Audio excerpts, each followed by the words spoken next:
And greetings, gamers. Yes, it's been a while indeed. But one of the reasons it took so long to get here is because, as you can see, I'm using a new interface to play this game. Or games, or read these books, I guess. Yeah, I prefer this interface. It's one of the tools you can get on the website, the same website I showed before, Project AON. Um, Yeah, the good thing about this one though is that it more or less does the hard work for you.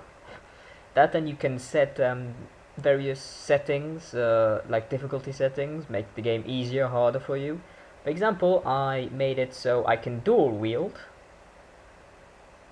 because you know, I see the I see the Kai warriors as sort of rangers, and rangers can dual wield. God damn it, it's one of their defining traits. Any D&D player will agree with me. So yeah, I basically played back to this point, as we remember this Kalgoth beast, if we get hit once with it. So, I have a 33 combat skill. Yeah, I more or less did the same kind of stuff. As you can see, I got the Cult Fire Sphere, I got a padded waistcoat, got a Crystal Star Pendant. It's kind of nice when you hover over some items, it'll show you, it's just like a nice friendlier version of things. And here you have a journal, so every single thing I've done, or was noteworthy as it were, is now listed. So this saves per profile, or in a campaign sense. So when you restart a campaign, obviously everything turns back to 0. But you can continue your campaign, you can continue it at any time. As you can see, we're now on book 3, so book 2. Book 2 more or less went the same way, I think. Took animal kinship, went through the thing. Got the summer sword. But now we're here. Oh yeah, also you can see a log of all your battles, which is kind of fun. You can see a round per round basis of every single battle I fought. And yeah, you can have your storage, lost items, even a certificate if you want to be all official. Yeah. So without further ado, yeah. So as I was saying, this is a very nice thing to have. Yeah, I took Mind Shield as the ability for book 3. I can't remember if that was the one I took or not, but yeah, I think I actually got an extra combat skill or an extra endurance point in the rolls. I forget. So yeah, I've saved. So now let's fight this guy. In theory, I should be okay. The pure, see, I get a +2 from dual wielding, +8 from the summer sword, +2 from my shield. See, it actually shows you what you get. It takes everything into account. Shows you your combat ratio, does the random number, and then shows you where on the graph you end up. I killed him in one hit. Kapoom! As I said, the Kai endures. You notice that the Kalgoth has a blue triangle of stone on a chain around its neck. Suddenly, you realize the significance of this strange amulet. Grabbing the blue stone, you race back to the fortress door and press it into the wall recess. It is a perfect fit. You become aware of a faint tremor running through the ledge on which you are standing, followed by a grinding noise of stone upon stone. The door is open, but it has only opened 3 feet when there is a loud crack and it starts to close. Without a second's hesitation, you dive into the fortress and hear the massive door crash shut behind you. Okay, so let's grab the triangle. And also, yeah, the special items, the limit on them is null and void, so I can carry as many as I want, at least for now. Yeah, not a lot of people. I didn't expect, I didn't announce this. I announced it 5 minutes before I was gonna stream. Not many people are interested, I suppose. I don't care. It's going on YouTube anyway afterwards, so don't worry about that. The corridor in which you now stand is far warmer than the icy cavern outside. For the first time in many days, you can lower the hood of your cloak and remove your mittens without risking frostbite. You notice that the stone passage ascends, to a landing where another passage branches off to the east. Morale blows hang at regular intervals along the arched ceiling, their unnatural light illuminating the carved walls. As you approach the landing, you notice an arch. Why is that beeping all of a sudden?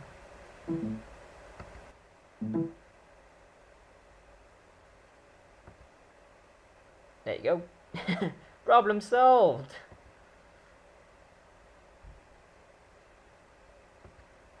Indeed. More might come. I don't care. It's you people I want to see. So where was I? Head cloak. Remove your mittens without risking frostbite. You notice that the stone passage ascends to a landing where another passage branches off to the east. Morale blows hang at regular intervals along the arched ceiling, their unnatural light illuminating the carved walls.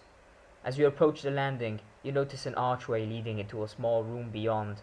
A strange sight meets your eyes. Ragged furs, pottery shards, and the debris of hundreds of years seem to have been thrown into this chamber. A large lever protrudes from the wall beside the archway. If you wish to enter the room and investigate the contents, turn to 38. If you wish to pull the lever, turn to 163. If you wish to explore eastwards along the passage, turn to page 237.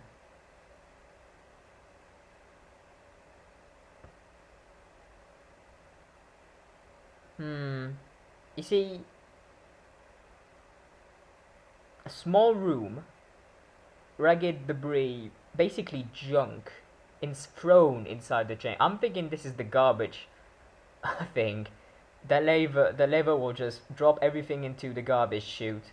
So if I go into there, someone's gonna pull this lever. I just know it. It's a trap, essentially. But yeah, you want me to do it anyway? I can save and do it. That's the good thing about this.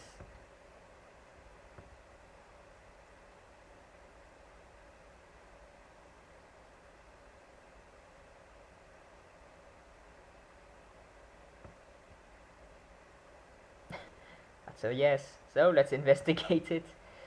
Okay, after 10 minutes of searching the room, you discover an old fur backpack. I already have one. And a long coil of rope. Ooh, take. Okay, I need to discard an item from the backpack.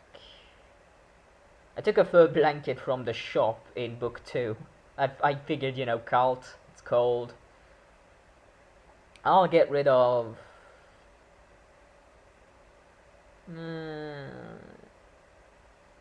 I'll get rid of this healing potion.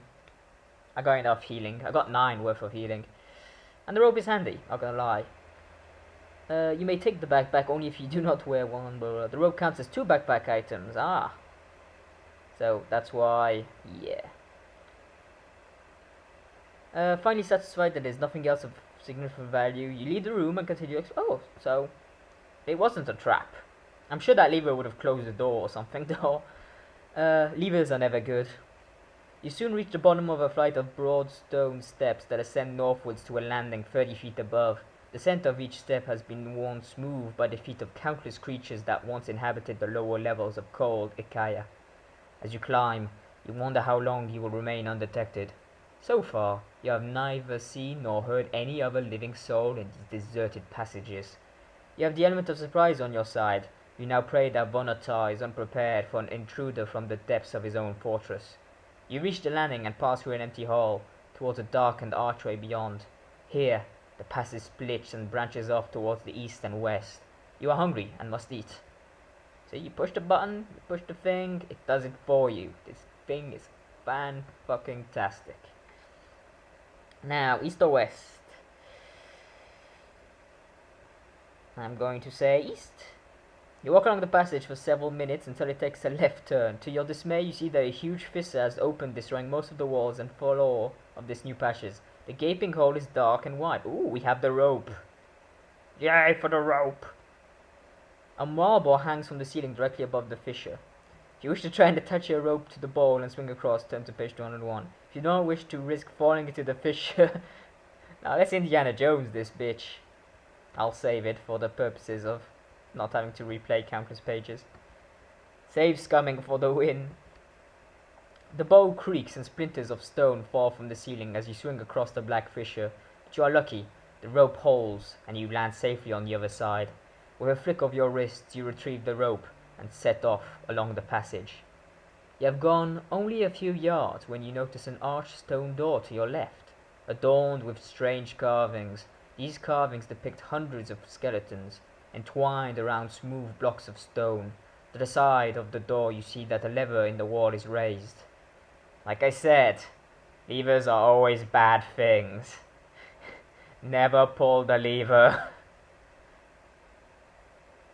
You want me to pull the lever? It's a trap, I know it is. Maybe I'm just paranoid, I don't know.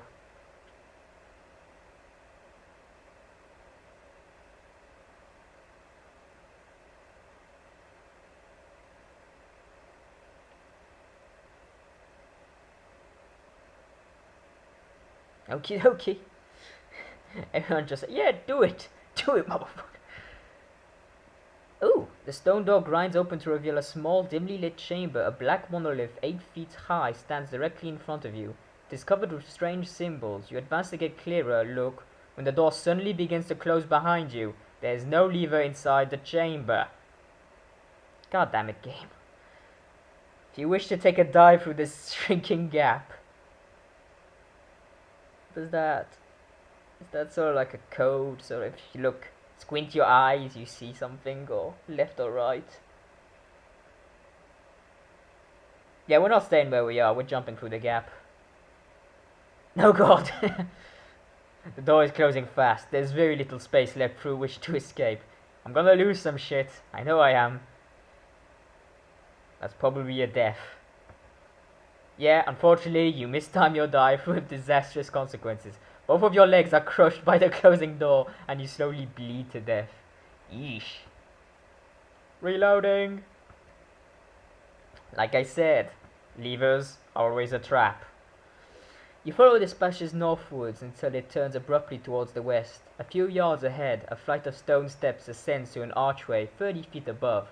Just past the staircase, you notice another stone door with a lever in the wall next to it. The lever is raised and the door is closed. Investigate the door. You depress the lever and the stone door slides aside to reveal a large chamber. It is cold, stale and empty, except for a granite chest lying near the east wall. I know I just said levers are a trap, but God help me, I'm an adventurer, you need to plunder this shit. The faces of a grotesque and distorted creature adorn the surfaces of the chest. Their obscene expressions and unnatural proportions make you shudder with revulsion. Set into the center of the lid is a large stone block carved with a hideous face, the mouth of which is shaped around the keyhole. And we actually do possess the silver key. In case I didn't get it last play, I got it when I defeated the Kelgoth, that serpent thing. When it died, it sort of like exploded, melted, and in its corpse was the silver key. We burnt our hands, which is why I wanted this. Yeah, if you check this damage here, the second is starvation, the third is other. That other was basically me being burnt, which my thing doesn't heal apparently. So I possess the silver key. Ooh, this looks great. You insert the key and turn it clockwise. A click confirms that it works. Slowly, the shank of the key slips from your grip and disappears into the lock, and the great stone lid opens to reveal a magnificent silver helmet. 6 cents. You sense that this helmet has magical properties that can aid you in combat. You detect no evil surrounding this item, or the stone chest chest in which it lies. Fuck yeah, I'll take it. Despite its size, the helmet puts on silver helmet. Yay, silver helmet. Feels light and comfortable. Mark it on your action chart as a special item. If rolled during combat, it will increase your combat skill by 2 points. The lid of the chest slowly closes and you leave the chamber. Elated by a magnificent discovery, you continue along the corridor and explore the staircase ahead. I'm very happy about that. We got one of the unique items. So yeah, levers always a trap. Talk about eating my own words. If you're already wearing another helmet, you must discard it if you wish to keep this new find. The text is somewhat ambiguous on this matter, but it is likely that the combat skill bonus is magical in nature and not the result of any physical protective value it might have, which may very well be nil.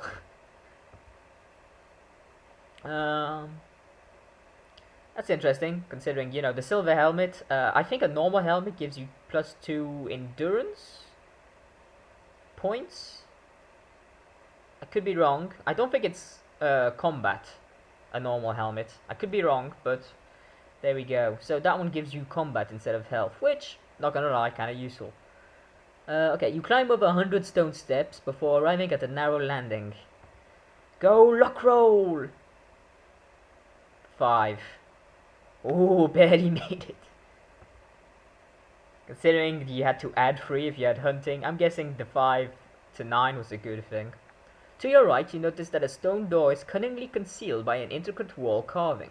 A close examination of the carving reveals a lever. God damn it, this game with the levers. Well, it's good before. The stone door moves slowly to one side. It reveals a narrow archway that is full of billowing and swirling mist. Hiding whatever it is that lurks beyond, you note a severe drop in temperature. Okay. You have the Kai discipline of 6th sense and you have reached the Kai rank of Guardian, which I have. You can do this. You can sense the presence of a powerful life force beyond the misty arch. As you concentrate, you suddenly recall a tale told to you when you were a mere child. The legend of the Vagadin Gate. This was a tale of ice demons and how they once fought a war to be able to leave their world and come to Kalte. They were formless creatures without a shape and substance, and existed as pure energy in another dimension. Beyond the confines of space and time, the ice demons discovered the Vagadin Gate, a sort of door between their world and Magnamund. They fought each other to enter this gate, unaware of the fate that awaited them. The ancients had also discovered the gate. As the ice demons passed through the Vagadin, their spirits were imprisoned in crystals by their cunning ancients, who harnessed the power of the ice demons to build a Kaya. The Mlea bowls that light the fortress each contained the spirits of lesser ice demons trapped within. You also remember that the tale warns against destroying the crystal prisons. If an ice demon is released, it will seek to claim the body of its rescuer. Forewarned by your Kai skill, you entered the Misty Arch. That was good to know. Don't rescue that shit. You enter a massive chamber, ill-lit and icy cold. A hidden temple of the ancients. The floor is made from slabs of quartz and granite and is littered with rock and ice. Your eye follows a line of tall pillars leading towards a sacrificial altar set into an alcove in the northern wall. Upon this altar lies a strange statue which seems to be carved from smooth white stone. At its head and feet, black staves rest upright in holes bored into the altar stone. To the left of the altar there is a darkened archway through which a flight of stairs ascends out of view. If you wish to cross the temple and advance toward the staircase, turn to page 60. If you wish to cross the temple floor by stepping only on the quartz flagstones, turn to page 160. This is gonna be a Indiana Jones. I can sense it. Only step on the eyes. Quartz? Okay. As you step onto the quartz, you sense a vibration that runs up your leg to your knee. You see that within the flagstone a dull light pulsates and a humming sound can be heard emanating from the altar. With your heart pounding, you prepare yourself for an attack, and slowly advance. God damn it, game. Should have chose granite. You have taken less than a dozen steps when a brilliant crackle of blue energy arcs between the two staves. You see the white statue beginning to move, as if activated by the surge of power. If you wish to attack the creature before it rises from the altar, turn to page 150. If you wish to remain perfectly still and prepare for combat, turn to page 31. If you wish to run to the darkened archway. Now we gotta get aggressive, let's charge this bitch. You blow splinters of the smooth white surface of the statue. A freezing blast of wind hisses from the crack, and within seconds, a film of glistening ice covers every inch of the chamber. Unless you have applied Bacna oil to your skin, you lose 2 endurance points due to the sudden drop in temperature.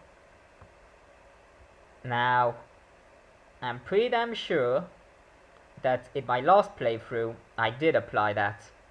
Sadly, in this one, I didn't. So, boo-hoo. It's a small price to pay for coming back to life.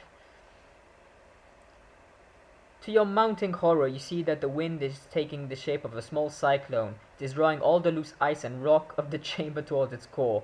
You have released an ice demon and is intent on your destruction. We do possess the fire sphere, but you know, summer sword trumps fire sphere, so. The raging wind tears at your clothes and bombards you with sharp flumes of ice and rock. As you raise the summer sword, an intense howling fills your ears. It is the cry of horror and desperation. You strike at the core of this demon, slicing through the cyclone and into the fabric of its very being. In an instant, the wind and the ghastly wailing cease. All that remains are the shattered pieces of a hollow statue, scattered on the floor. I can't expect you to refresh YouTube all the time. God damn it, I will. I guess I'll search the altar. You know, loot. You carefully examine the altar and the two black staves protruding from its surface. The crackling arc of energy that linked these staves seemed to die at the very moment you plunged the somersault into the cyclonic demon. You notice that where the statue had lain, two stone buttons have now risen from the surface. Oh boy. Oh god. Sixth sense. You sense that these buttons are an ancient lock of some kind. If pressed in the correct order, they may reveal a secret compartment or chamber. There is also the possibility that if pressed in the wrong order, they may activate a trap. Save? Just in case it's an instant death. You know, if it's not, I'll keep going. The stone buttons rise less than an inch above the smooth altar surface. You notice that they are each surrounded by strange, barely perceptible hieroglyphics. Or hieroglyphs, sorry. Don't know the difference between the two. Eroded by the passage of time. You now have to decide in which sequence you will press the buttons. If you possess the Kai discipline of mind over matter, you can depress the buttons without actually touching them.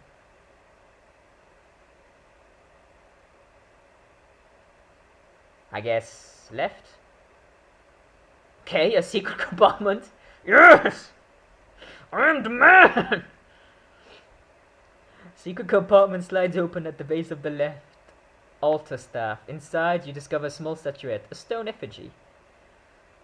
Okay, that looks kind of weird. I wonder if I pressed the right one, if I would have... It probably was a trap. If you wish to activate the buttons again, turn to page 65. I'm saving. Instant death. That's the only thing. If it hurts me, then it hurts me. But the buttons have jammed. No matter how hard you try, you cannot make them budge. You have no choice but to abandon the altar and leave the temple by the northern archway. Oh well. As you pass through the archway, you notice a lever set into the dark stone wall. You pull it, and a door slides across, sealing the temple behind you. The temperature is warmer, and you can hear a low rumbling sound somewhere in the distance. Ahead, you can see a light at the end of a dark passageway.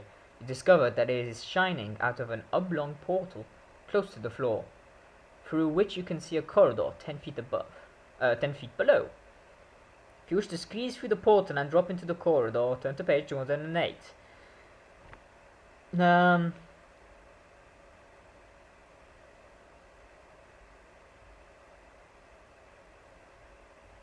I don't see why I should squeeze through. But just continue. You advance into the darkness, feeling ahead with your weapon for any obstruction. For some distance, the tunnel continues northwards before turning sharply to your right. A few feet ahead, you can now see light streaming from another portal. Beyond this is a staircase that descends into the dark. Oh, I thought there was light at the end of it. Okay, if we continue in the dark, I'll go through the portal now. 20 feet directly below the portal, you can see a man dressed in a dark cloak. He is kneeling in the center of a large pentagram, which is chalked on the floor in the dingy cell. Okay. If you decide to remain silent, leave the portal and continue on your way, just ignore this.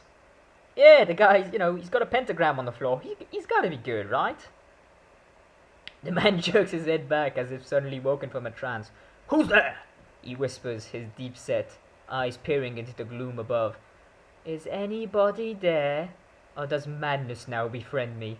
You extend your hand through the portal, and chant a wave to show your whereabouts. The gods be praised! He cries, jumping excitedly to his feet. My name is Tygon. I am a merchant from Ragadon. Ooh, Ragadon. We've been there. The ice barbarians kidnapped me and my cargo and brought me here.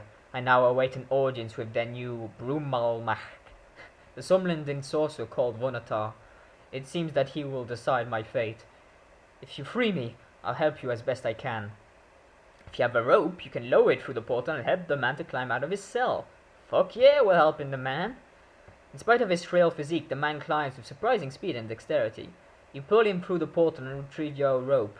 The stairs, he says, pointing to the darkness. Our escape lies that way. But you had best take the lead. My eyes ail me. I have suffered the snow blindness and my vision is just a blur. You pack your rope and lead the way along the passage. You're about to descend the stairs when a pair of skeletal hands close around your throat from behind. A hideous cry betrays the merchant's true identity. He is the Helghast, the deadly, shape-changing servant of the dark. Serves me right for trying to help someone, eh? And he has tricked you into releasing him from his cell. He is intent on murdering you.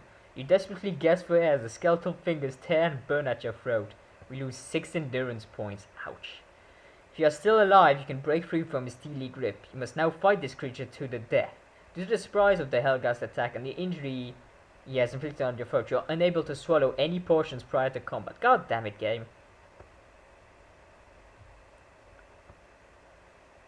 As you draw your mighty blade, a golden glow illuminates the darkness of the passage. The Helghast shrieks and steps back, its eyes glowing red with hatred and fear. It recognizes the power you wield, a power that can bring about its eternal destruction. In desperation, it attacks you with a powerful mind blast. Unless you possess the Kai discipline of Mind Shield, you must lose 2 endurance points for every round of combat that you fight this creature. Guess what? Mind Shield. Booyakasha! The Helghast is immune to Mind Blast, but as one of the undead, it is especially vulnerable to the Summer Sword. Be sure to double all endurance points it loses. I think I got this. Especially considering I'm dual wielding with a sword, and I have a weapon skill in soul, so I get a +2 from the sword, a +10 from the Summer Sword. Yeah, I get a 35 combat. So +2 from the weapon skill, +2 from dual wielding, +8 from the Summer Sword, +2 from the shield, +2 from Silver Helmet. Forgot about that one. Okay, got a combat ratio of 13. I think I can one-hit kill him.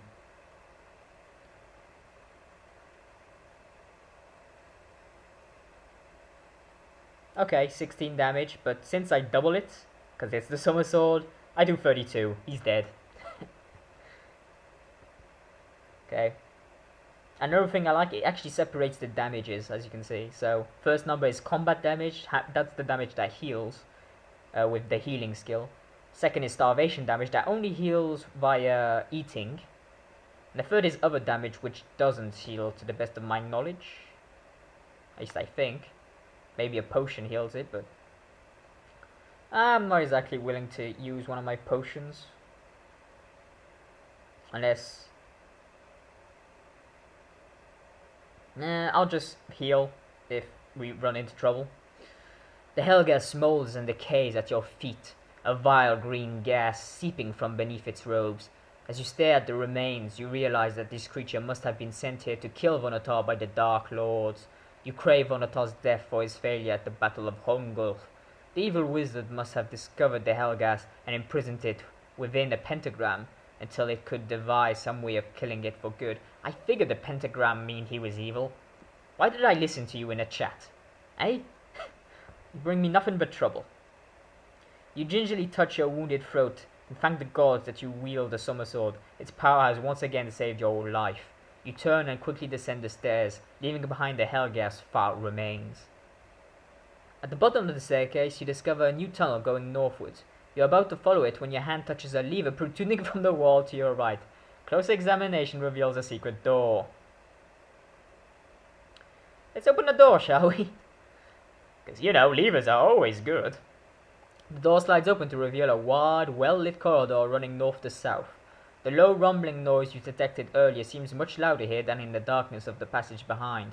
To your left, you see a door, and in the distance, a junction. You decide to close the secret door and continue exploring the dark tunnel. I'll investigate the junction. On the west wall of the corridor, you can see another stone door with a small spy hole cut into the center, revealing a cell on the other side. And the old man is huddled in the far corner of the cell, his face and hair matted with blood and dirt. His blue robes are so filthy that the crescents and stars embroidered on them are almost totally obscured. Crescents and stars, blue robes. That sounds familiar. It sounds kind of like... Where's my special... Ah, helmet. Yeah, Banadon. Banadon wore the same thing, so... I'm going to imagine this guy isn't a Helghast. I'm going to imagine he's fucking Gandalf, and he's gonna... You shall not pass when I try to fight the Balrog. Or the ice version. What's the ice version of the Balrog? I'm not for. I have no authority on ice giants.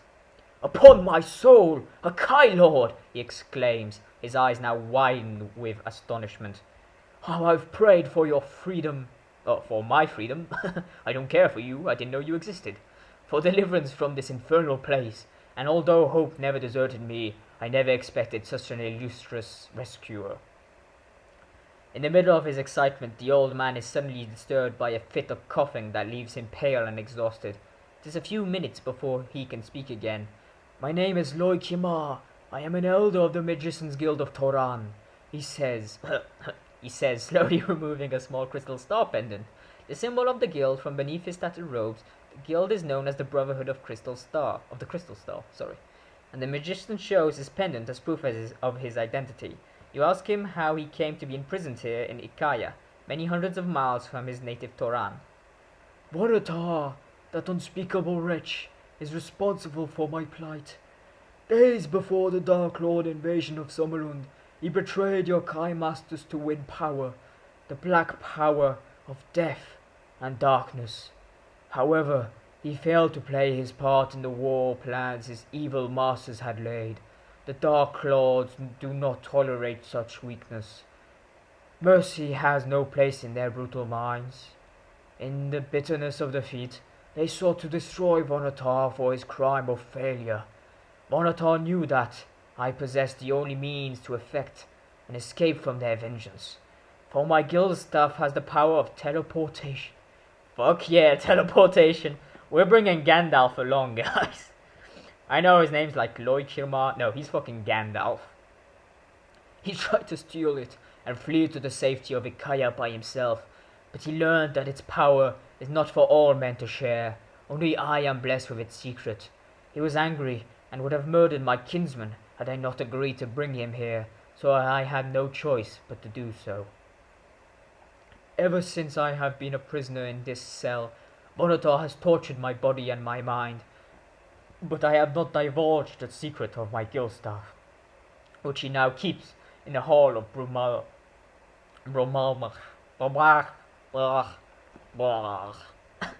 Gandalf suffers a stroke. Roll D9 to see if he survives. For if I were to tell him, my life will no longer be of any value. You tell Loy Kimar of your mission and of the events that have led to your meeting. He offers to show you a route through Ikaya to the hall of Brumalmach, where Vonotar now resides as ruler, and if you can retrieve his guild staff, he promises to teleport you to the coast in time for the rendezvous with your ship. Fuck yeah. For the first time since you fell into the Caverns of Kalte, you feel confident that your mission can now succeed. Kinda curious what these one notes mean, because there's no notes. I guess it's if you have the crystal star pendant, something happens, but... I do not possess a glowing crystal. The glowing crystal became an ice tornado which tried to kill me. Maybe that was the other thing I could get. If I pushed the right button, I would have gotten the glowing crystal? Oh, maybe? Otherwise, yeah, he would have said, "Oh god, there's an ice giant, are you mad?" Follow me, says Loikimar. I've listened to the sound of Ikaya for over a year, and the secret sliding doors and the hidden routes here are no mystery to me. I have learnt more about these corridors and passages from the confines of my cell than Vonotar has discovered with all of his cunning. You follow the old magician through a network of secret passages and tunnels, up long flights of stairs, and into chambers dark and cold. At the top of at the top of one very steep staircase, you come to a stone door. A strange, sickly smell is seeping from a small spy hole. "The kitchens," whispers Lord Kimar, showing his distaste for Ikaya cuisine by sticking out his tongue and grimacing. I fucking love Gandalf, best character ever. You can see that his secret door opens next to a fireplace in which burns a roaring fire. Hanging over the fire is a large stone cauldron of gruel. Two ice barbarians sit at a nearby table with empty bowls in front of them. She possesses a potion of black graveweed. Turn to page. I'm pretty sure one of these was a sleeping potion and the other one was poison. This is from a prior playthrough I did. But yeah. If you do not possess either of these potions, you can open the secret door and launch a surprise attack by Idion. Okay, fucking surprise. The ice barbarians are taken completely by surprise. You have killed one of them before the other has time to react to your attack. He is unarmed but determined to fight you. Listen, brah. I have double your combat skill. Even more than double. Just give up. It's cool. You know, I won't hold it against you, bruh.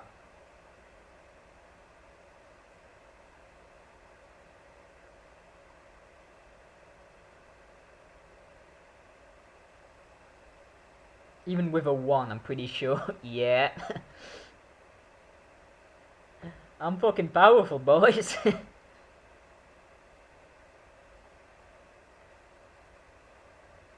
I won again. It's enough.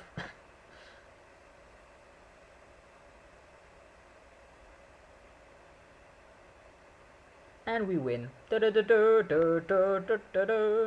You drag the bodies out of the kitchen and prop them behind the secret door.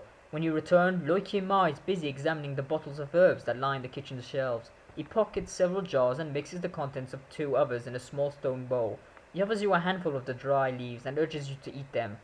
"They will restore your strength, lone wolf." You eat the sweet-tasting herbs and feel a warm glow radiating throughout your body. Restore? Yay! Everything's healed, because it was food. Lovely. I am now at full strength. "We're on the same level as the Hall of Brumalmak," whispers Loikimar, peering through a crack in the kitchen door. "It's at the end of this corridor."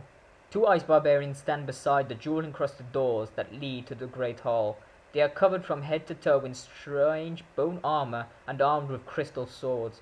The old wizard steps back from the door and says, "We must deal with them silently and swiftly." He takes 3 jars from his pockets and mutters a strange incantation as he mixes the contents together in a stone bowl. There's a pitcher of water on the table. He splashes a few drops onto the herbs and wisps of blue smoke arise. "They will silence the guards if you can move it close enough to them." I use my Kai discipline of camouflage. Loikimar hands you some strips of cloth with which to plug your nostrils. You take a deep breath, pick up the bowl of smoking herbs, and leave the kitchen. Using your Kai discipline of camouflage to blend in with the shadows of the corridor, you edge your way nearer and nearer to the unsuspecting guards. You leave the bowl in the shadow of a pilaster? I'm gonna guess that's a pillar, and return to the kitchen to wait for it to take effect. In less than a minute, the ice barbarians collapse to the floor, and you approach the heart of Brumalmach, undetected. You are delighted to discover that one of the great jeweled doors is unlocked. Preparing yourself for an attack, you gently push the door ajar and enter Vonotar's chamber. I haven't saved in a while. The Hall of Brumalmach is a vast chamber constructed of crystal blocks rising to a central plateau. On this stands the Brumalmach throne, as old as Ikaya itself. There, Vonotar sits, surrounded by the tomes of eldritch trappings of a necromancer. He is wrapped in study and does not see you enter the hall. He remains oblivious to your presence. That is, until Loikimar sneezes. "God damn it, Gandalf! Who dares disturb me?" he hisses, rising from the Brumalmach throne, his eyes searching for an intruder. Upon seeing you, he emits a horrified gasp and fumbles for his black staff. He has the look of a criminal who has been discovered in the act of some dreadful crime. Quickly, you raise your weapon and begin to climb the crystal pyramid. You know that you have little time to reach him if you are to overpower and capture him alive. You reach the edge of the plateau in time to see a wide circle of blocks descending around the throne. Between you and Vonotar, a deep moat is forming.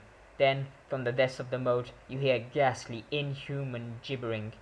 You brace yourself for combat, but are totally unprepared for the horror that now faces you. From out of the dark slivers a huge, ghoulish green monster. Its deformed head is a mass of tentacles and suckers that ooze a putrid black slime. At the center of this writhing mass, a hideous yellow eye pulsates. Vonotar has control over this monster, and he is directing it towards you. We possess the effigy! Fuck yeah, effigy! Release the Kraken! Let's go with full size, yeah. I have to use it, I don't have a choice. You suddenly realize that you possess an effigy of this hideous creature. Taking the effigy from your pocket, you hold it before you. It begins to glow with a strange iridescence that holds the creature mesmerized. Vonotar has lost control of the creature, and it is yours to command.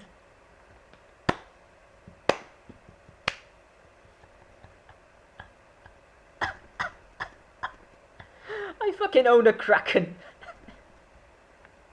Can I put that in my special items? Oh, you're Helgast? Release the Kraken.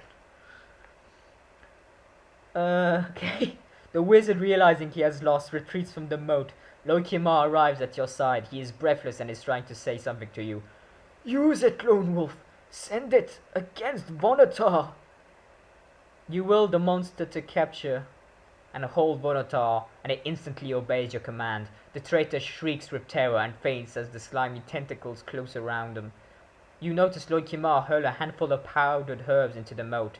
Within seconds, a mass of vines and creepers coil upwards, forming a bridge across the moat to the Brul Malmak throne. Once safely across, you will the creature to release Vonotar and return to the moat. Obediently slithers into the darkness, and the crystal block slowly rises. Oh, come on! We wanted to keep the Kraken.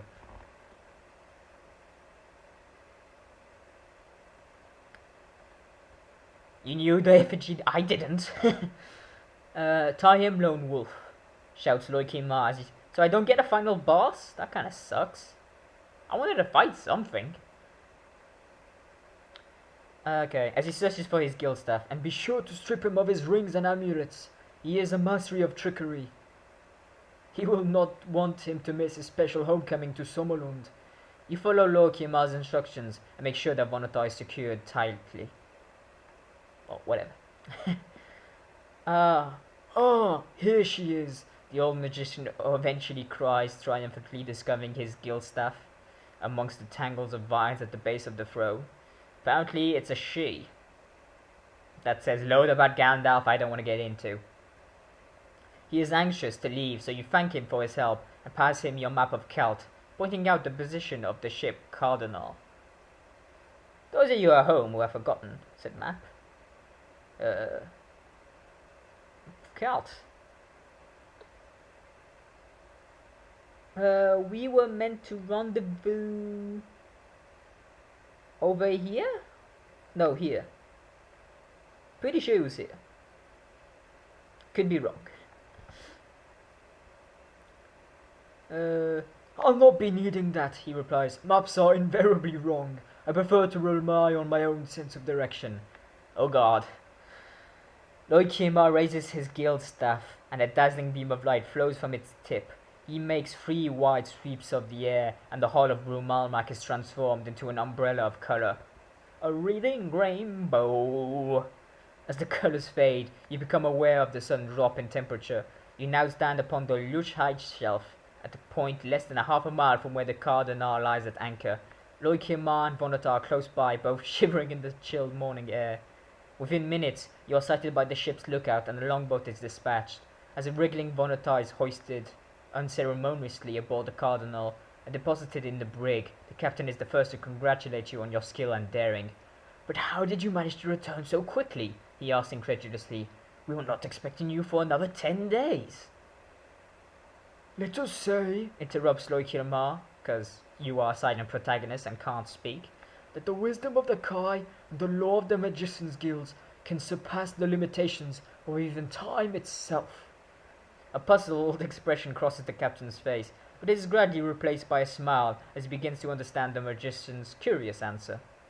Your journey to Hans Cavern is swift, but you are saddened by your memories of the brave guides that were left behind. Never forget. What was it? There was Tyron. Tyron was one, I think. He was the one who rubbed shit over me in the alternate timeline where I died. Okay. Your arrival in the port is greeted by an anxious crowd. They fear that your early return is a sign of your mission's failure. When the news of Vonotar's capture becomes known, your warrior skills are required once again. This time... What? Okay. In the defense of your enemy against the sheathing mob of outraged Sumlington that assaulted Anscaven Goal. Safe passage is eventually secured to Toran, where trial awaits the traitor. Yeah, the fuzz is a fan. It will more than likely be removed for YouTube. I will, edit the audio. But for live streaming, naturally, I can't.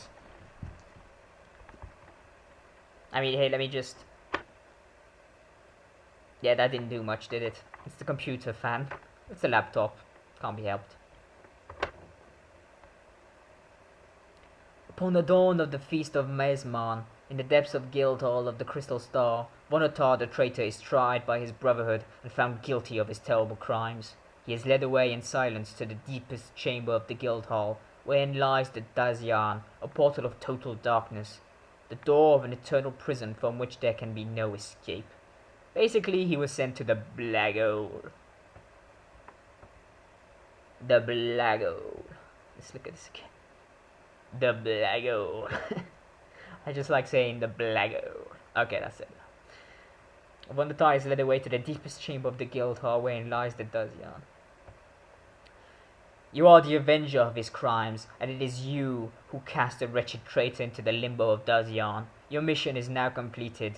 You have survived the caverns of Kalte and freed Somlund from the menace of Vonotar, who we will never hear of again. I'd just rather say that in case there's, epic foreshadowing for what a twist. But the heat of battle and the challenge of a new and desperate quest awaits you in Book 4 of the Lone Wolf series, entitled The Chasm of Doom. It can be the chasm of nice things, or the chasm of rainbows, or... Later books will contradict what is said concerning Dazian. The portal Vonotar is thrown into is known as the Shadow Gate, which in this case is what leads to the Dazian Plane, a realm from which no one has ever returned. Yeah, no foreshadowing of the least. Oh well, so book 4 next. In this, because of this utility, I can go up to book 12. So I'll probably do that. No worries about that. But that will be for another time. For now, though, I'm happy about this. I mean, this video's gone on for quite a while. Let me check the time here. Yeah, 48 minutes. That'll do. That's about as long as the first half. So, yeah, thanks for watching, and tune in next time. How many people are interested, I suppose. I don't care. It's going on YouTube anyway afterwards, so don't worry about that. The corridor in which you now stand is far warmer than the icy cavern outside. For the first time in many days, you can lower the hood of your cloak and remove your mittens without risking frostbite. You notice that the stone passage ascends to a landing where another passage branches off to the east. Blows hang at regular intervals along the arched ceiling, their unnatural light illuminating the carved walls. As you approach the landing, you notice an arch... Why is that beeping all of a sudden?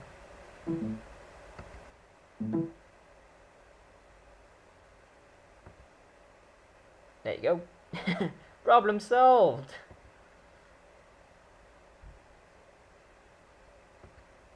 Indeed. More might come. I don't care. It's you people I want to see. So where was I? Head cloak. Remove your mittens without risking frostbite. You notice that the stone passage ascends to a landing where another passage branches off to the east. Where on the graph you end up. I killed him in one hit. Kapoom! As I said, the Kai endures. You notice that the Kalgoth has a blue triangle of stone on a chain around its neck. Suddenly, you realize the significance of this strange amulet. Grabbing the blue stone, you race back to the fortress door and press it into the wall recess. It is a perfect fit. You become aware of a faint tremor running through the ledge on which you are standing, followed by a grinding noise of stone upon stone. The door is open, but it has only opened 3 feet when there is a loud crack and it starts to close. Without a second hesitation, you dive into the fortress and hear the massive door crash shut behind you. Okay, so let's grab the triangle. And also, yeah, the special items, the limit on them is null and void, so I can carry as many as I want, at least for now. Yeah, not a lot of people. I didn't expect. I mean, I didn't announce this. I announced it 5 minutes before I was gonna stream. No, now we're here. Oh yeah, also you can see a log of all your battles, which is kind of fun. You can see a round per round basis of every single battle I fought. And yeah, you can have your storage, lost items, even a certificate if you want to be all official. Yeah, so without further ado, yeah, so as I was saying, this is a very nice thing to have.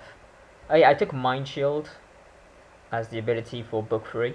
I can't remember if that was the one I took or not, but yeah, I think I actually got an extra combat skill or an extra endurance point in the rolls. I forget. So yeah, I've saved. So now let's fight this guy. In theory, I should be okay. The pure, see, I get a +2 from dual wielding, +8 from the summer sword, +2 from my shield. See, it actually shows you what you get. It takes everything into account. Shows you your combat ratio, does the random number, and then shows you. And greetings, gamers. Yes, it's been a while indeed. But one of the reasons it took so long to get here is because, as you can see, I'm using a new interface to play this game. Or games, or read these books, I guess. Yeah, I prefer this interface. It's one of the tools you can get on the website, the same website I showed before, Project AON. Yeah, the good thing about this one though is that it more or less does the hard work for you. That, and you can set various settings, like difficulty settings, make the game easier, harder for you. For example, I made it so I can dual wield, because you know, I see the I see the Kai warriors as sort of rangers, and rangers can dual wield. God damn it, it's one of their defining traits. Any D&D player will agree with me. So yeah, I basically played back to this point. As we remember, this Kalgoth beast, if we get hit once, we're dead. So I have a 33 combat skill. Yeah, there's I more or less did the same kind of stuff. As you can see, I got the Kalte fire sphere, I got a padded waistcoat, got a crystal star pendant. It's kind of nice when you hover over some items, it'll show you. You know, it's just like a nice, friendlier version of things. And here you have a journal, so every single thing I've done, or was noteworthy as it were, is now listed. So this saves per profile, or in a campaign sense. So when you restart a campaign, obviously everything turns back to 0. But you can continue your campaign, you can continue it at any time. As you can see, we're now on book 3, so book 2. Book 2 more or less went the same way, I think. Took animal kinship, went through the thing. You know, got the summer sword.